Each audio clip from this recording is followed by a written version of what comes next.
I think I didn't do anything wrong. Just took my fun before settling down. Who wouldn't want one last adventure before vows?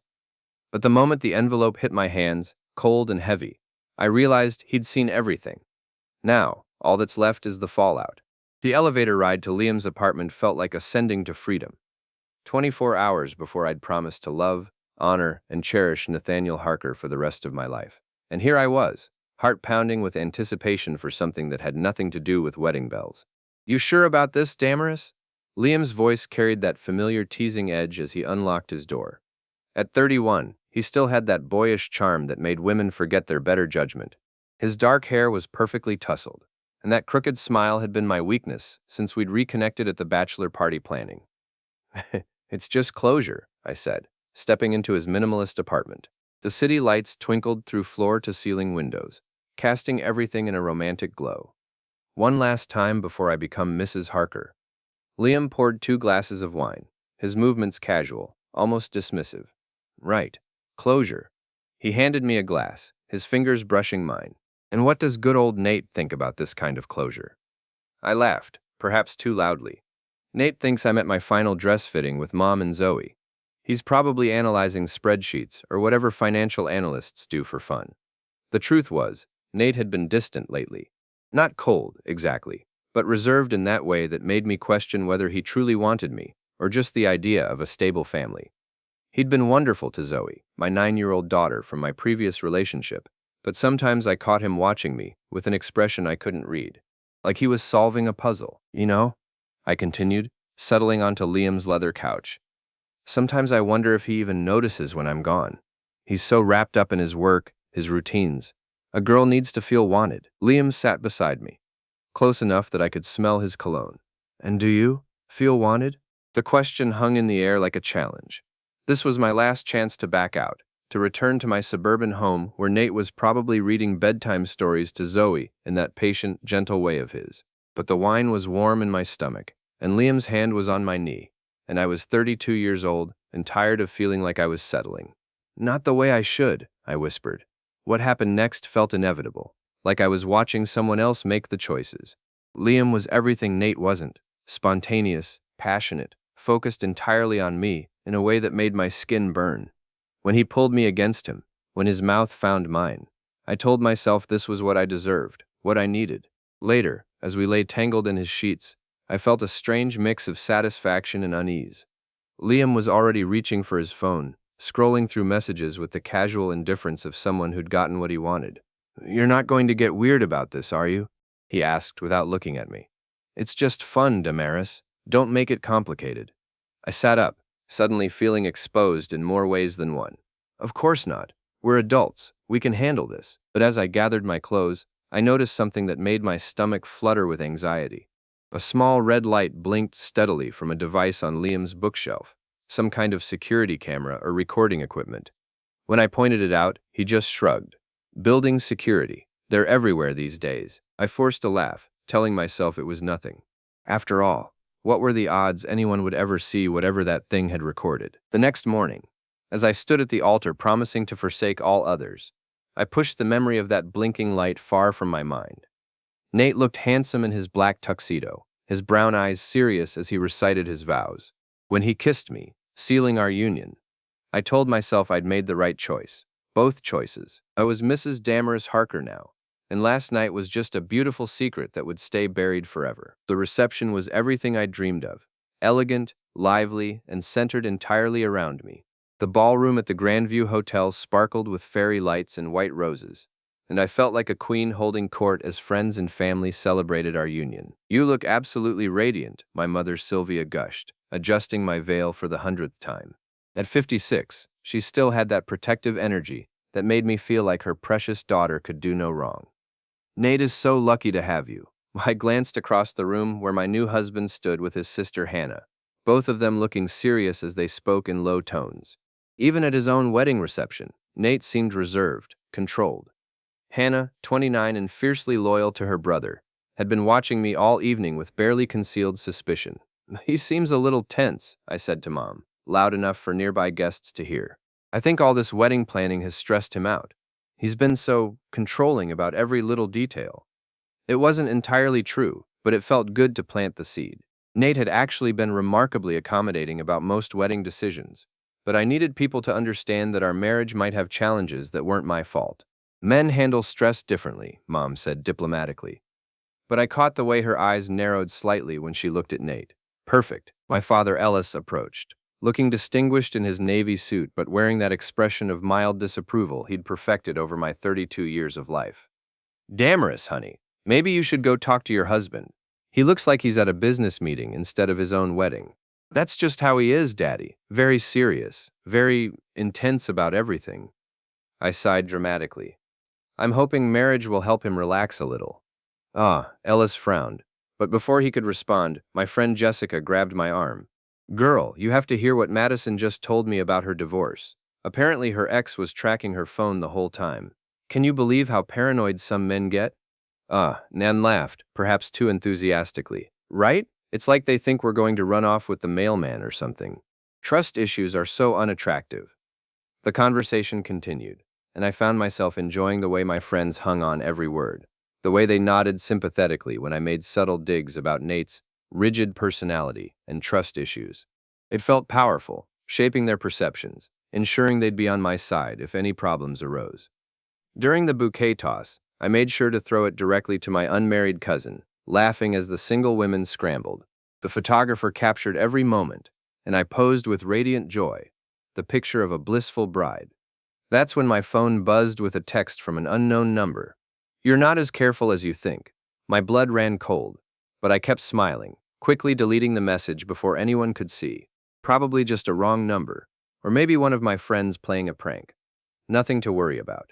But as the evening wound down, and Nate helped me into our car for the drive to our honeymoon suite, I caught him watching me in the rearview mirror. His expression was unreadable, but something in his eyes made my skin prickle with unease. Good wedding, he said quietly. Everyone seemed to have strong opinions about marriage. What do you mean? Just interesting to hear everyone's thoughts on trust, loyalty, that sort of thing. His voice was perfectly calm, but I detected something underneath, a sharpness that hadn't been there before. I forced a laugh. People love to give advice at weddings. Doesn't mean anything. Nate nodded slowly, his hands steady on the steering wheel. No, I suppose it doesn't. But as we drove through the quiet streets toward our new life together, I couldn't shake the feeling that something had shifted. The anonymous text, Nate's strange mood, the way Hannah had been watching me all night. It all added up to a growing sense of unease that no amount of champagne could wash away. 3 weeks into married life, I decided it was time to reclaim my social crown. The honeymoon had been pleasant enough. Nate was attentive and romantic when he wanted to be. But I missed being the center of attention. I missed having an audience. Let's do dinner at Trattoria Lupo, I announced to our group chat, fingers flying across my phone as I planned the perfect evening. Time for everyone to meet the new Mrs. Harker properly. The restaurant was one of those trendy Italian places where the lighting was dim and flattering, and the wine list was extensive enough to loosen tongues. I'd specifically chosen a round table so I could hold court from the center, with Nate beside me as the dutiful husband. So, married life, Jessica said, raising her glass of Chianti. How's domestic bliss treating you? I glanced at Nate, who was quietly studying the menu, with the same intensity he brought to financial reports. Oh, you know how it is. I'm still training him. The table erupted in knowing laughter. He's very methodical about everything. Takes him 20 minutes to decide what to order. I'm just being thorough, Nate said mildly, not looking up from his menu. See what I mean? I rolled my eyes dramatically. Everything has to be analyzed, researched, optimized. I ordered pizza last week, and he asked to see the nutritional information. More laughter, louder this time. I felt that familiar rush of power, the intoxicating feeling of commanding a room. Madison leaned forward conspiratorially. My ex was like that. Turned out he was tracking everything I did because he didn't trust me. Super controlling. Oh, Nate's not controlling, I said quickly, then paused for effect. He just likes to know things. Where I am, who I'm with, what time I'll be home. It's sweet, really, in a slightly obsessive way. I caught Hannah's sharp look from across the table, but I was on a roll now. The wine had loosened my tongue, and the appreciative audience made me bold. Like, last week I went out for drinks with some work friends, and he called 3 times to check in. I had to remind him that I'm not Zoe. I don't need a curfew. That's not what happened, Nate said quietly, finally looking up from his menu. You said you'd be home by 9, and when you weren't back by midnight, I was worried something had happened to you. The table went quiet for a moment, the energy shifting. I felt my cheeks flush, but I pushed forward. See? He remembers every detail. It's like living with a very handsome accountant. I reached over and patted his hand condescendingly. Don't be so serious, honey. We're just having fun. Nate's jaw tightened almost imperceptibly, but he said nothing.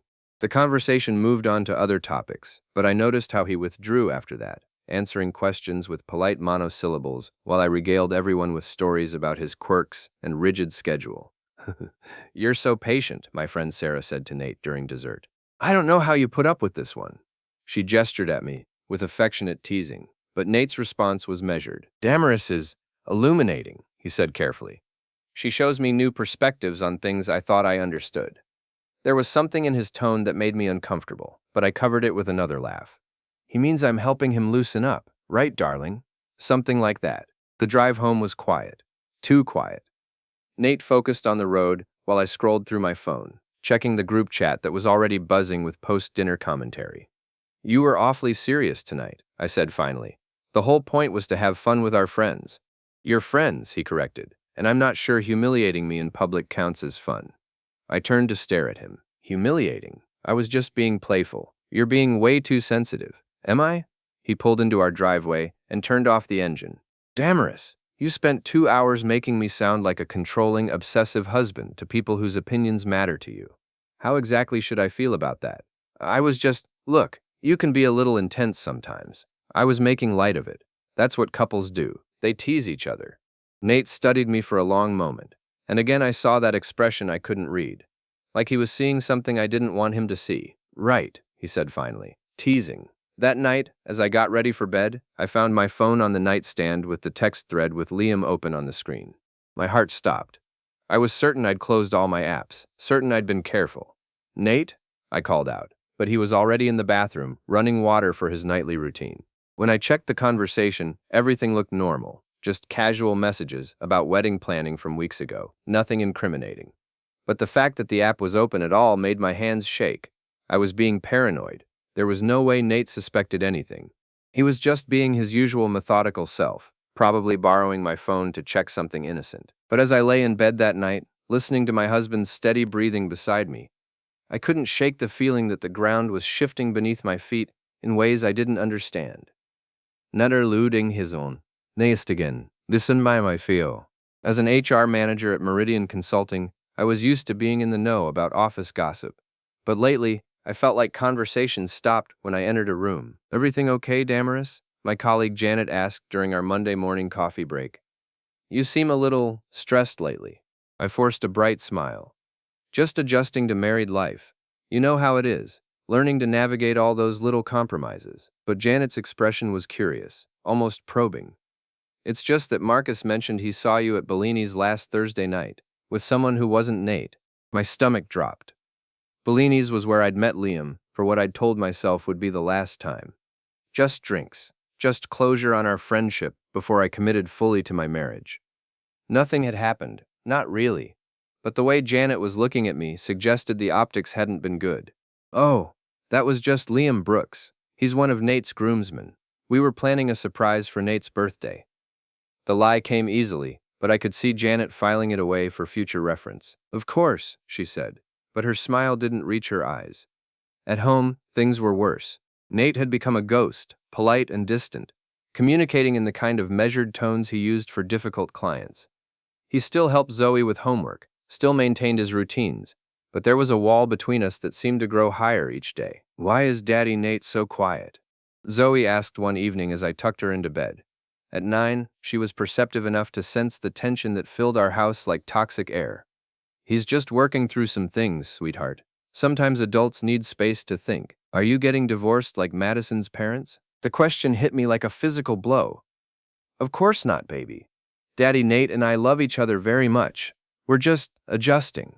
Might. No, he's, But even as I said it, I wondered if it was true. Nate's sister Hannah had been coming around more often.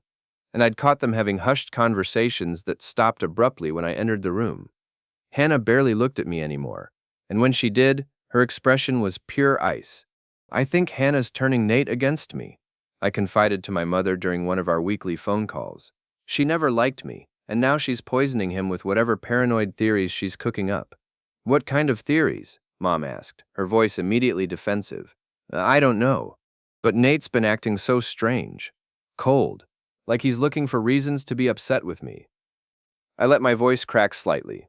"Sometimes I wonder if he regrets marrying me." Mom's sympathy was exactly what I needed. Some men just don't know how to handle a strong, independent woman. "He's probably feeling insecure because you're so vibrant and social." "Maybe. But it's exhausting, walking on eggshells in my own home." And the truth was more complicated. Nate wasn't preventing me from doing anything. He simply wasn't engaging. When I suggested dinner plans, he'd nod and say, "Whatever you prefer." When I talked about my day, he'd listen politely, but offer little in response. It was like living with a courteous stranger who happened to share my bed. The breaking point came on a Friday evening, when I found him in his study, surrounded by papers and his laptop open to what looked like financial documents. "Working late again?" I asked, trying to keep my tone light. "Just organizing some things." He didn't look up, didn't invite me to sit down. "Nate, we need to talk. This distance between us, it's not healthy. We're newlyweds. We should be in the honeymoon phase, not acting like polite roommates." Finally, he looked at me. His brown eyes were calm but unreadable. "You're right. We should talk." Hope fluttered in my chest. "Good. I think we just need to, but not tonight. I have some things to finish first." The dismissal was gentle but final. I stood there for a moment, feeling foolish and increasingly angry. "Fine. But this can't go on forever, Nate. I won't live in a marriage where my husband treats me like a stranger." "No," he said quietly, turning back to his papers. "I don't suppose you would." That night, I called Liam. I told myself it was just because I needed someone to talk to, someone who would remind me that I was desirable and interesting and worth pursuing. "Trouble in paradise?" he asked, and I could hear the smirk in his voice. "Something like that. I think I made a mistake, Liam. I think I married the wrong man." "Well, that's what divorce lawyers are for." His casual cruelty stung, but I pressed on. "I'm serious." Nate's completely shut down. It's like he knows something, but I don't know what. There was a pause. "Damaris, you're being paranoid. There's no way he could know anything." We were careful. Were we? I thought about the blinking light in his apartment, the anonymous text at my wedding, the way Nate had been watching me with those calculating eyes. "Trust me," Liam said. "You're overthinking this. Some guys just get weird after marriage. Give it time." But time felt like a luxury I didn't have. The next morning, I woke to find Nate already gone, and a business card on my nightstand. Mason and Finch, family law attorneys. There was a handwritten appointment time for the following Tuesday. My hands shook as I dialed the number. "Mrs. Harker?" The receptionist's voice was professionally neutral.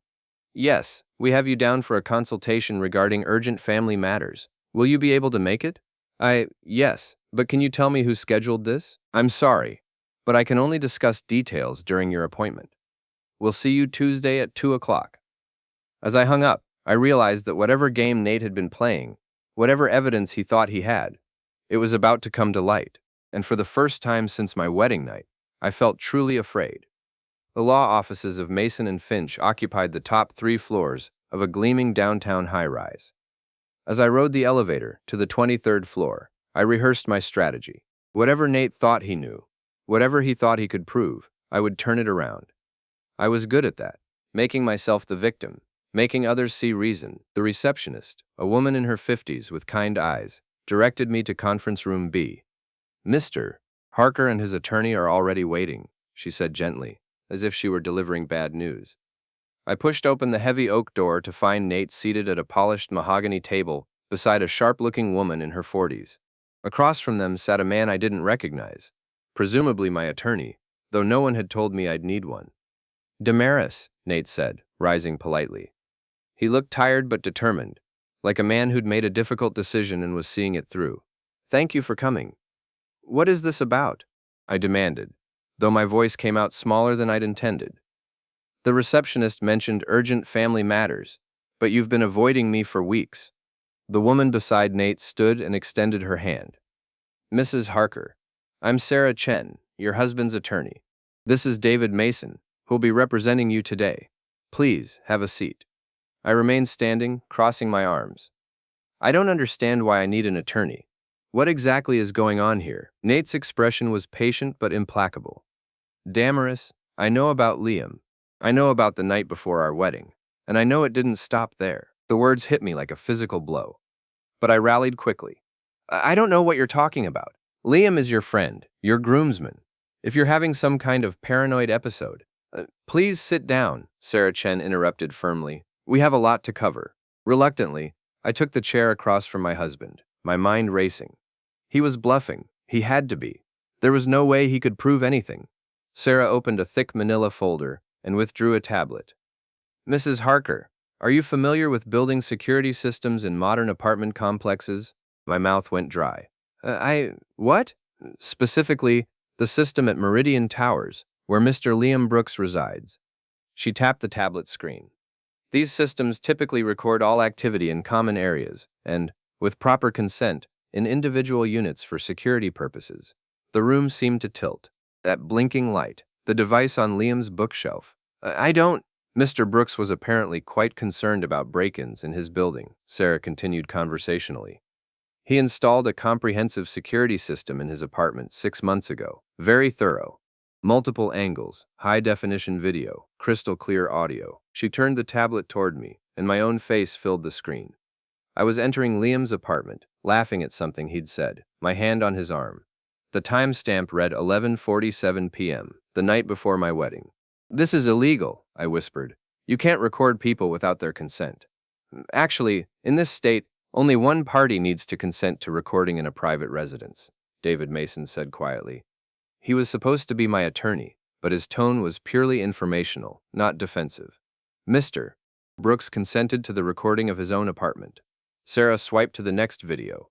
This one showed me leaving Liam's bedroom 3 hours later, my hair messed, my dress wrinkled.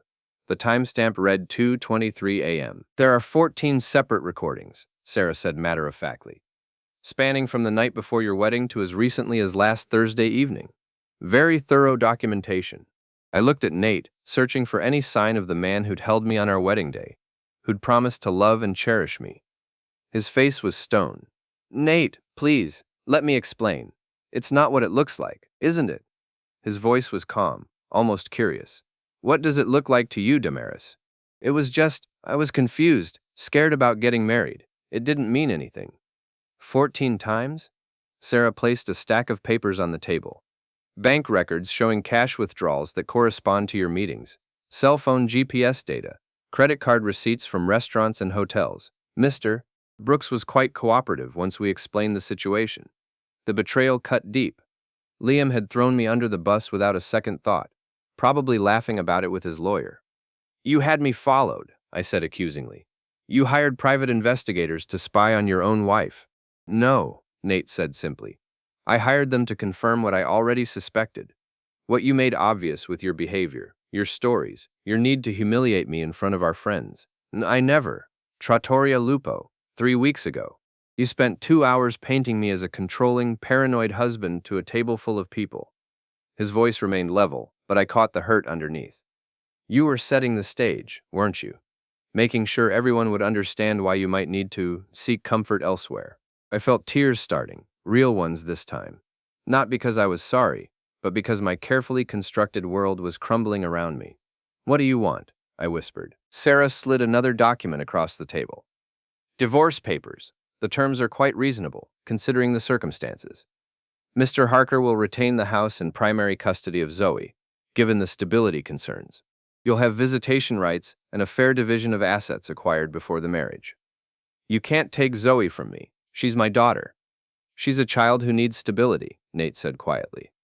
Who needs to see what healthy relationships look like. Who deserves better than being used as a pawn in your manipulations. I looked at the papers, the legal language blurring through my tears.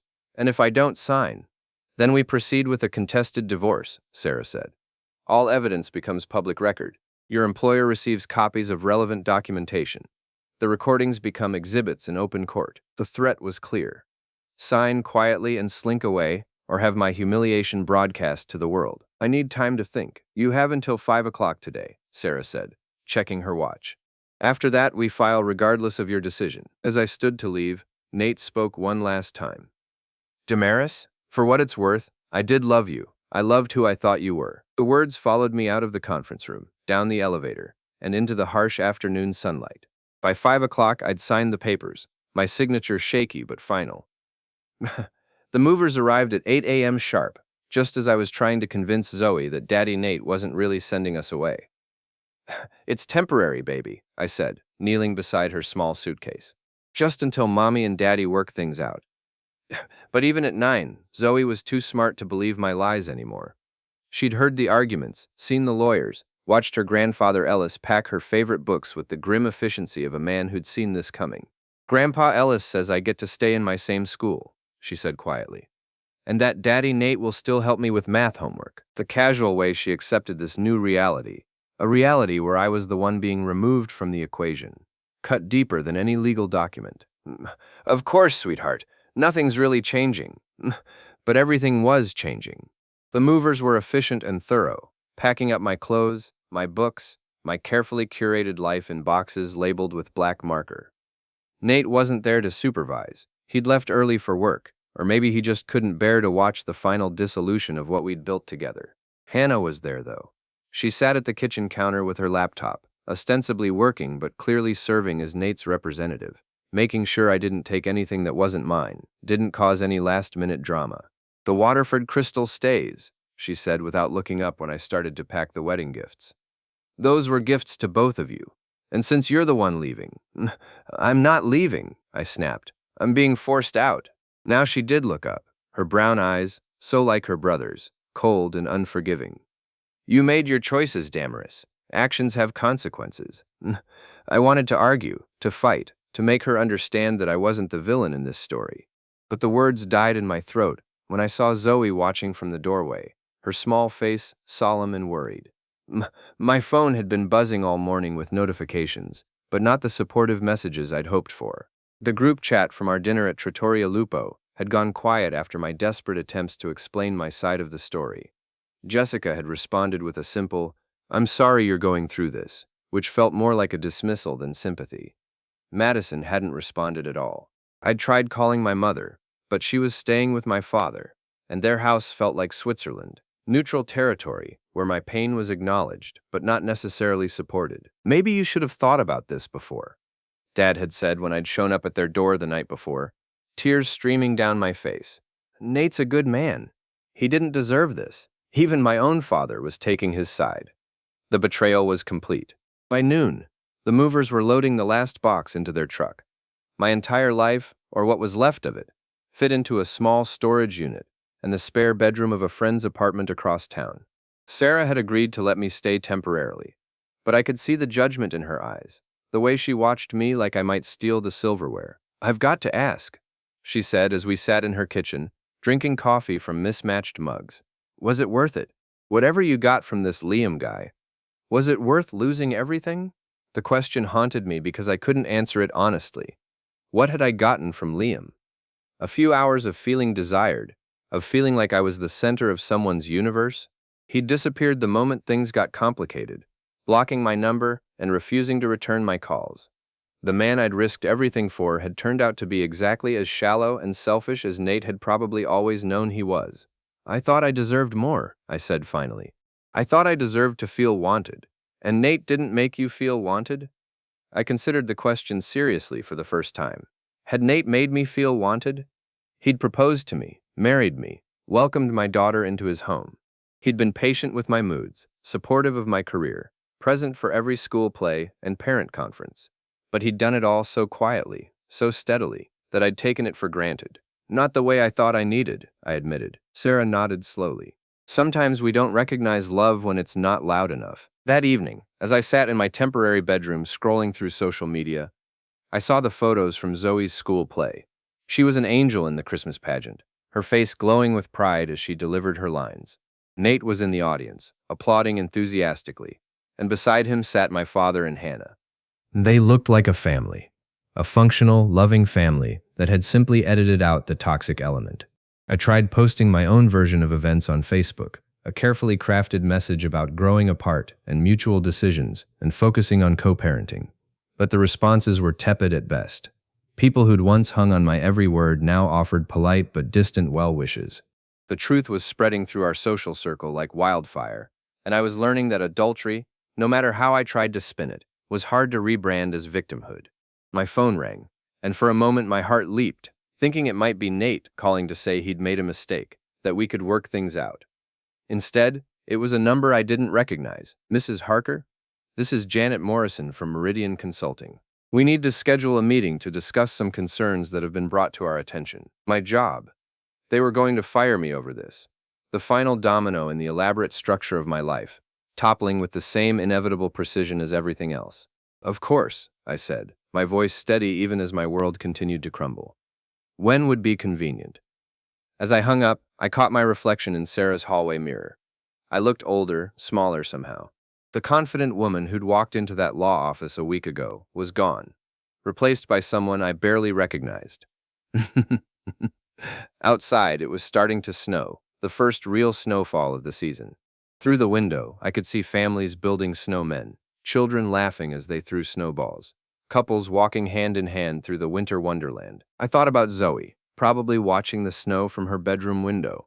The bedroom in the house that used to be mine, with the man who used to be my husband. I thought about the Christmas we'd planned, the traditions we'd started to build, the future I'd thrown away for a few hours of feeling special. My phone buzzed with a text from an unknown number. The locksmith finished. Your key won't work anymore. Oh, it was Hannah, I realized. Making sure I understood that there was no going back, no sneaking into my old life when nostalgia or desperation struck. I was truly alone now, facing the consequences of choices I'd convinced myself were justified. The snow continued to fall, covering the world in pristine white, and I wondered if I'd ever feel clean again. In the distance, church bells chimed the hour, marking time in a world that had moved on without me. Tomorrow I'd have to start rebuilding from nothing, but tonight I could only sit in the growing darkness and finally, honestly, face what I'd done. The woman in the mirror stared back at me, and for the first time in months, I saw her clearly. Not the victim I'd painted myself as, not the misunderstood wife seeking fulfillment, but the architect of my own destruction. I think I didn't do anything wrong, I'd told myself. But sitting in that borrowed room, surrounded by the wreckage of my marriage, I finally understood the truth. I'd done everything wrong, and now I had to live with the consequences. Botuai then. October 13th, 2025, 13 hours, 3 minutes, and 56 seconds.